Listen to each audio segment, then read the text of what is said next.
What's up? We're here with Thrice at the Salt Air Palace. What are your names? My name's Riley. I'm Eddie. Eddie and Riley. Cool. So you guys have been out on tour for about how long now? I think almost about 6 weeks. We're kind of getting towards the end of it. I think we have like 10 shows left, but it's been an awesome tour. We've made really good friends in the Gaslight Anthem. We've known the Alkaline Trio guys for probably like 7 years, so it's cool to be out with friends. And the Rise Against guys we've known, through Warp Tour and stuff like that. So it's cool to be out with good people, and we're having a great time. So you guys came out with your album, what was it, like about a year ago?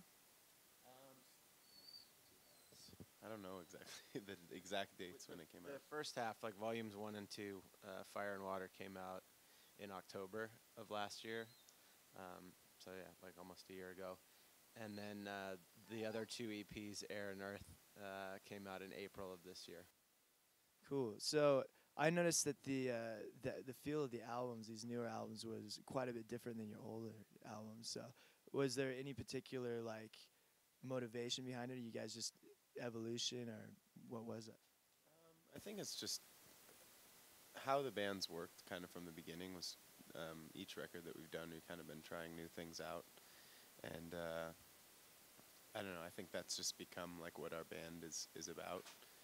We all listen to a bunch of different types of music, and everybody in the band is a part of the writing process, writing not only on the instrument that they play on stage, but other instruments as well. And so when we sit down to make a record, we always have these parts that are, not generally what people would expect from Thrice, but with a regular record, the goal is to try to make those parts somehow work with what we would normally do.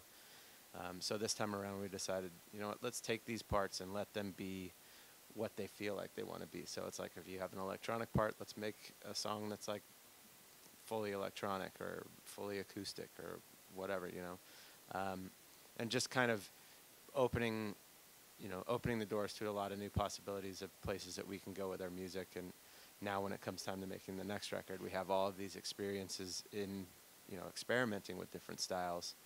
And it's going to be really cool to see what happens when we try to bring them back together again. Out of the four, which do either of you guys have like favorites of the four? Like a playing standpoint, I kind of prefer the Fire stuff because I'm a drummer and I'm drawn to the physical side of drumming, so it's fun to play that stuff. But I really like the Water disc just to sit down and chill out and relax to. Do you guys have any plans for the future as far as direction goes, out of the direction that you guys have been going with this? It's kind of hard to say right now. We've started writing individually a little bit, and when we're done with this tour, we're going to go home and kind of jam some stuff out and figure out where we're going with these parts that we have. But I think there's a general consensus that we want the new stuff to be a little more energetic than our last couple records.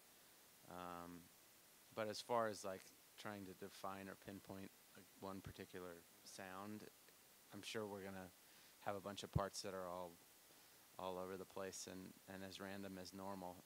But the interesting thing is going to be seeing what it sounds like when they all come together. You guys used to be on Island, right? You were. Was there any particular reason the jump from Island to you're on Vagrant now, right? I think for the most part it was just like we weren't the band that they were hoping we'd be, like as far as like being like a band that writes a bunch of singles. And I mean every label wants their band to do well, and we want to do well, but I think our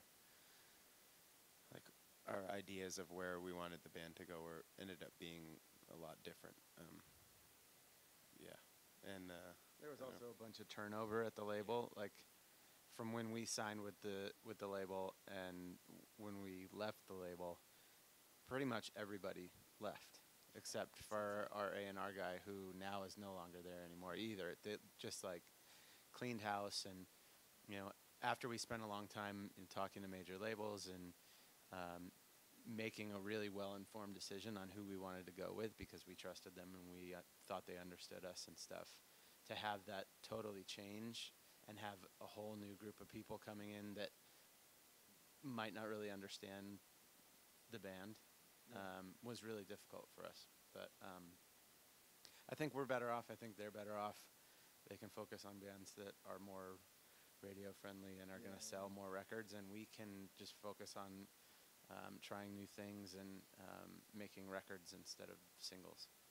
Well, thanks for the insight on everything, and I know I'm stoked to see you guys tonight. I think it's going to be a great show. The lineup's awesome. So this is Luke, Skullcandy, out.